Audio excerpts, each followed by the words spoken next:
At 10:30 p.m. local time on July 2, a Ukrainian Vilka M team received intelligence that Pokrovsk forces were preparing to assault a major Russian ammunition depot in Hartzik, Donbass. While executing their plan, they detected electromagnetic signals from a Russian Zupak M1 counter-battery radar 24 miles away, indicating a Russian artillery unit had spotted their activity. The first sign of danger came when the Vilka M radar operator's passive receiver lit up with the Zupak's distinctive X-band search mode, emitting 200 kilowatts of power, actively sweeping to pinpoint their position. The Russian Zupak M1, developed by Almaz and Tay, can detect outgoing artillery shells at a maximum range of 14 miles and calculate firing positions within 30 seconds, with an error margin under 164 feet. Using an electronically scanned phased array radar, it tracks up to 10 targets simultaneously and relays coordinates to artillery units in 5 seconds. The Vilka M team had fired a harassing salvo 15 minutes earlier to misdirect the enemy, but now Russian MLRS units equipped with BM-30 Smerch launchers with a 56-mile range and 535-pound warheads were hunting them. Based on standard response times, the team had just 6 minutes before Russian BM-30 Smerch rockets, traveling at 3,937 feet per second and carrying cluster or high-explosive warheads, reached their position. Their 12-tube Vilka M launcher was loaded with 4 missiles aimed at the Partsyk depot.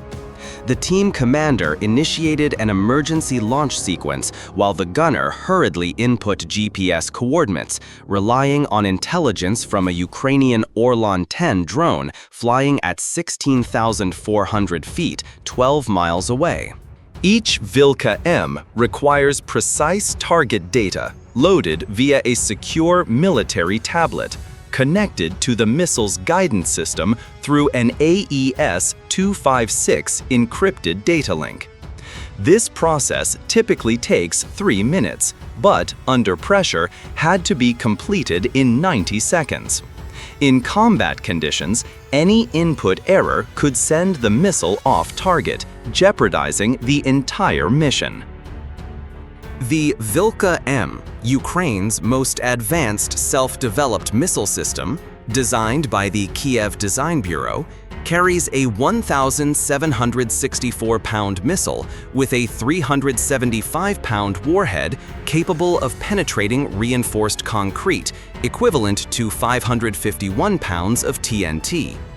Its guidance system integrates GPS and GLONASS, paired with an inertial navigation system using fiber optic gyros with 0.1 degree per hour accuracy. The missile's maximum range is 75 miles, with a precision of 33 to 98 feet, depending on electromagnetic interference. But the Zupak M1 wasn't the only threat.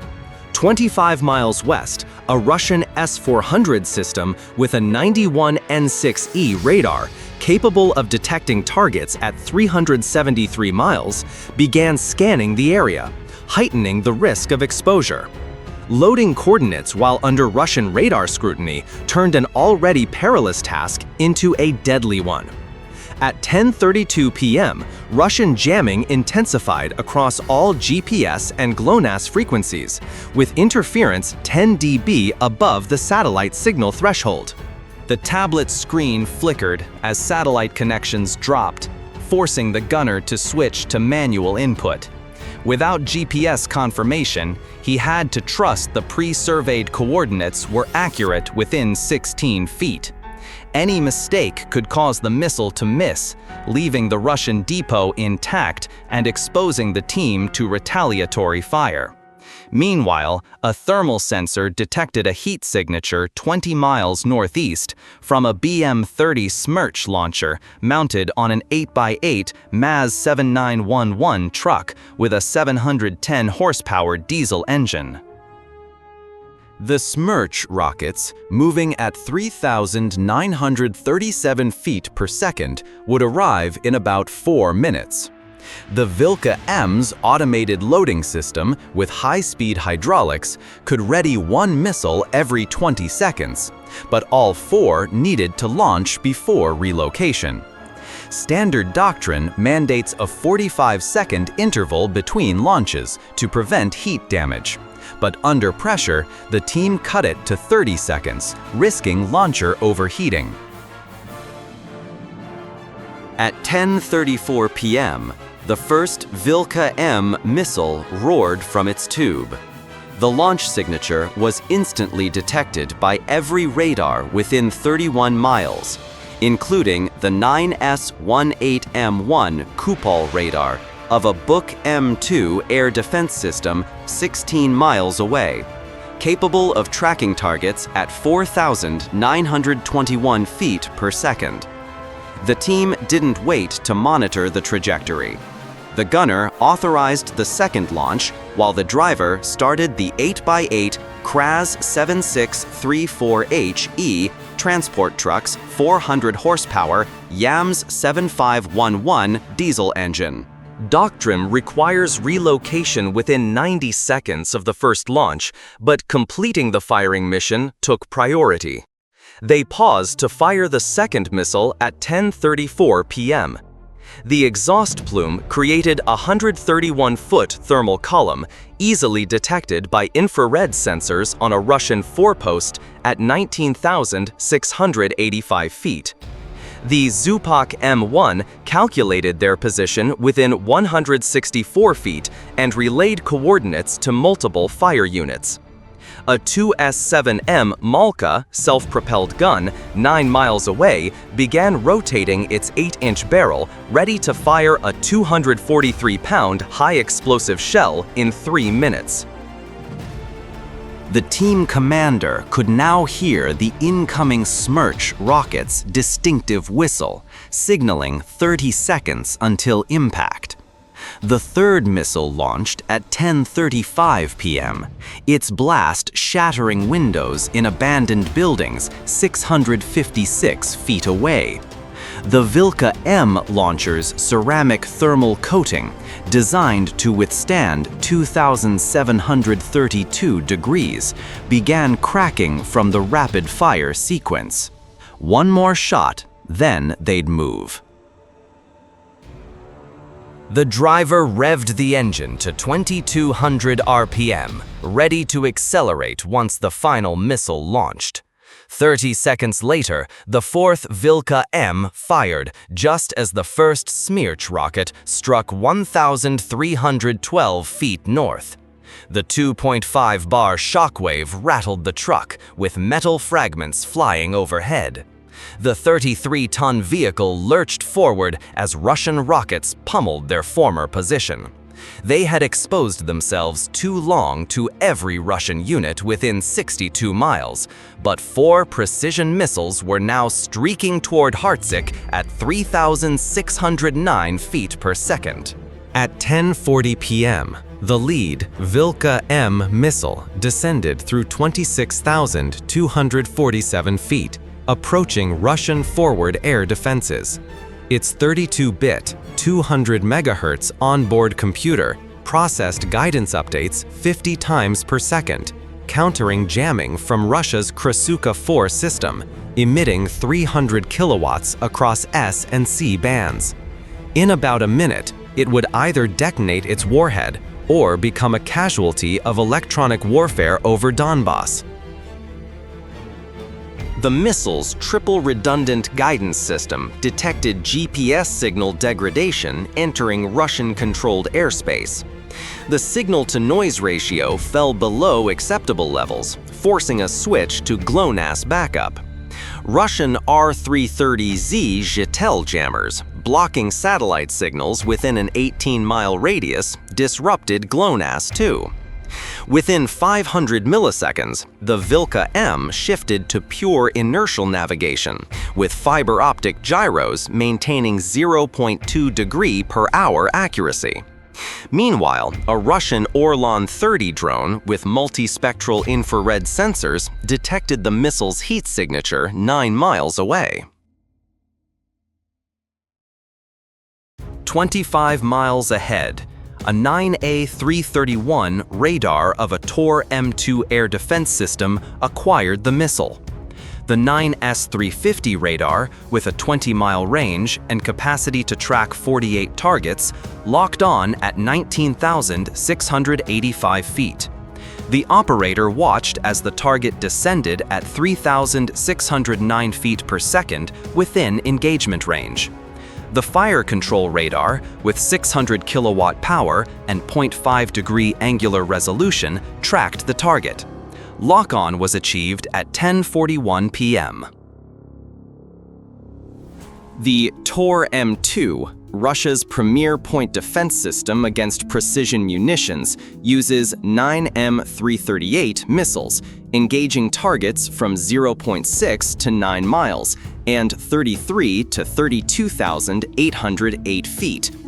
Each 364-pound missile carries a 32-pound fragmentation warhead, reaching Mach 2.8 in 2 seconds.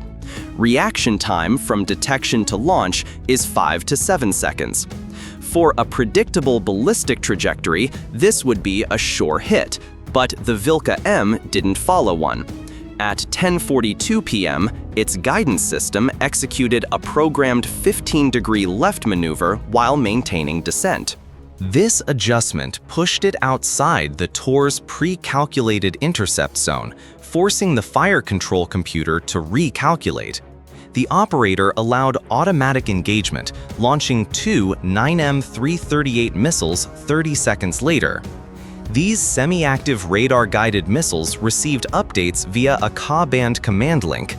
Ukrainian designers, anticipating Russian tactics, programmed the Vilka M for another maneuver at 10:42 p.m., a 20-degree right turn with slight altitude adjustment. This added 984 feet to its path, but neutralized the Tor's firing solution. Recognizing the first missiles would miss, the Tor operator switched to manual tracking. The screen showed the target at 9,842 feet, 11 miles away, impacting in under 60 seconds. He launched 2 more missiles while alerting nearby air defenses. A Buck M2, 14 miles away, confirmed the signal, but with an 11-second reaction time, couldn't engage in time. A Pantsir S-1 7 miles east acquired the target and began scanning. The second Tor missile pair performed better, detonating 164 feet from the Vilka M. The 32-pound warhead's fragments, traveling at 5,906 feet per second, struck the missile's aluminum skin but didn't penetrate the warhead or damage guidance components, though they altered its trajectory. The missile's accelerometer detected a 2-degree deviation, corrected instantly by the flight computer.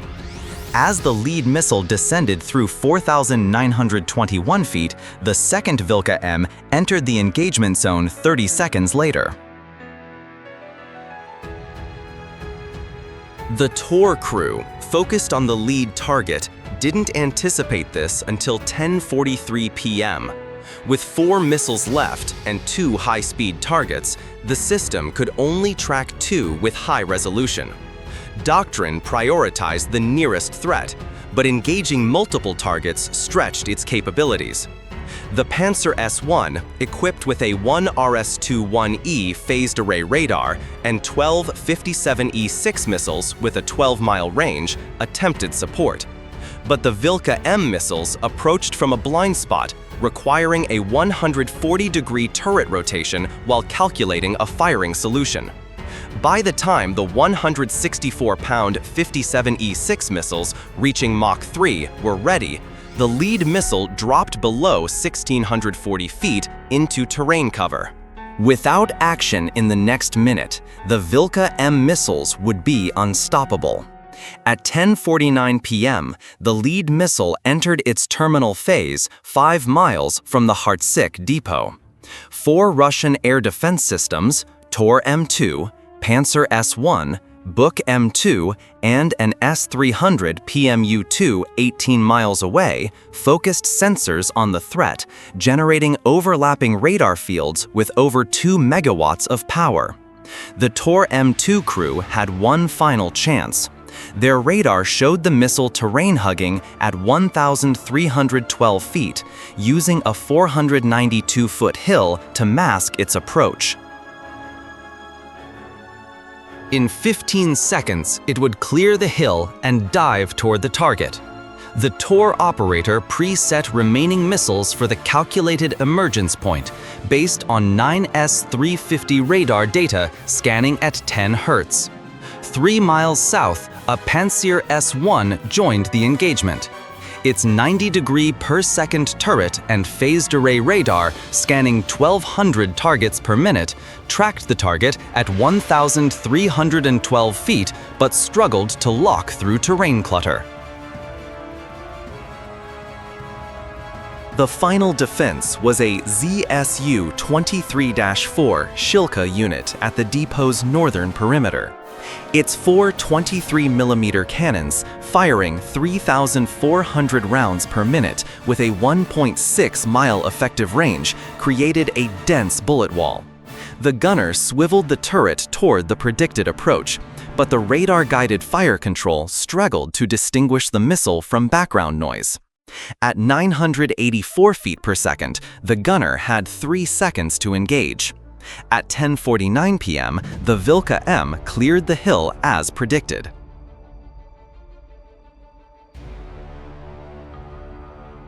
The Tor's 2 remaining 9M338 missiles launched instantly, their engines illuminating the night as they accelerated to the intercept point. The missile was at 1,247 feet on a ballistic trajectory to hit the depot in 12 seconds. The Tor missiles had 8 seconds to intercept, but the second Vilka M appeared, clearing the hill 1.2 miles north. The Panzer crew, caught off guard, split their fire, launching 3 57E6 missiles at each target. Their Mach 3 missiles needed 8 seconds to reach, but splitting fire reduced hit probability below 30%. The lead Vilka M's warhead activated at 656 feet. Its Doppler radar fuse, controlling the impact circuit, provided final altitude corrections with under 3 feet of error. Below, Russian personnel scrambled for cover, abandoning forklifts loaded with 122mm Grad rockets. An 1L219 Zoopark 1 early warning system alerted them, but 30 seconds wasn't enough to evacuate. At 10:50 p.m., a Tor missile passed 98 feet from the lead Vilka M, close enough to trigger its proximity fuse, but the target's 3,609 feet per second speed and 45-degree approach exceeded intercept parameters. Both missiles detonated harmlessly behind. The Shilka opened fire at 1,969 feet, unleashing 280 tracer rounds in 2.5 seconds, creating a 1 bullet per square meter wall. The third Vilka M appeared 20 seconds later from the east, facing only a 2K-22 Tunguska within 5-mile range. Across the depot, alarms blared as personnel ran to bunkers. At 10:49 p.m., the lead missile's radar proximity fuse detected the depot roof 16 feet away. Its 375-pound warhead detonated, generating a 30-bar shockwave, collapsing the eastern wall. This was merely the spark. Inside were 3,300 tons of Russian munitions, including 152mm artillery shells, 122mm Grad rockets, and S-300 5V-55 missiles. At 10:49:15 p.m., the initial blast ignited the nearest munition stack. 152mm artillery shells, each with 16.8 pounds of AIX-2 explosive, triggered a chain reaction. The shock wave compressed air, reaching temperatures over 5,432 degrees Fahrenheit. The second Vilka-M struck the northern building 30 seconds later, penetrating a 3.9-foot reinforced concrete roof before exploding among BM-21 Grad rocket crates. Each 122mm rocket with 40.5 pounds of solid fuel burned at 3,992 degrees Fahrenheit or detonated with a 55-pound TNT equivalent. The initial blast ignited 6 rockets, lifting the 16.5-ton depot roof off its supports.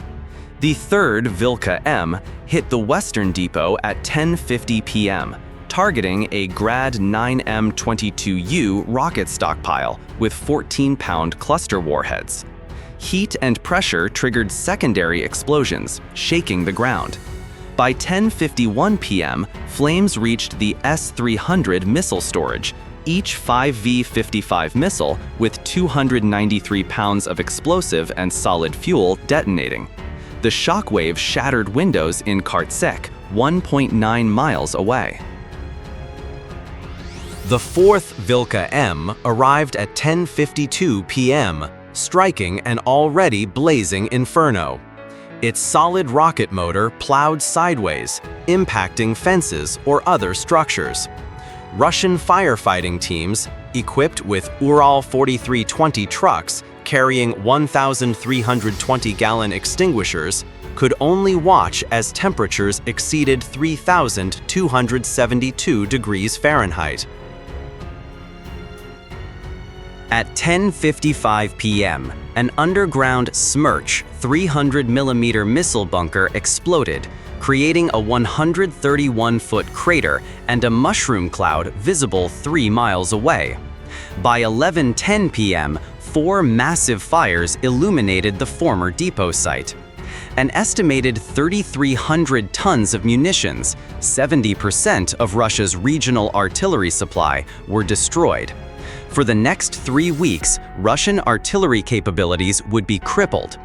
Orders to disperse remaining stockpiles were issued overnight, severely disrupting supply lines and exposing defensive vulnerabilities, exactly as Ukraine's plan intended.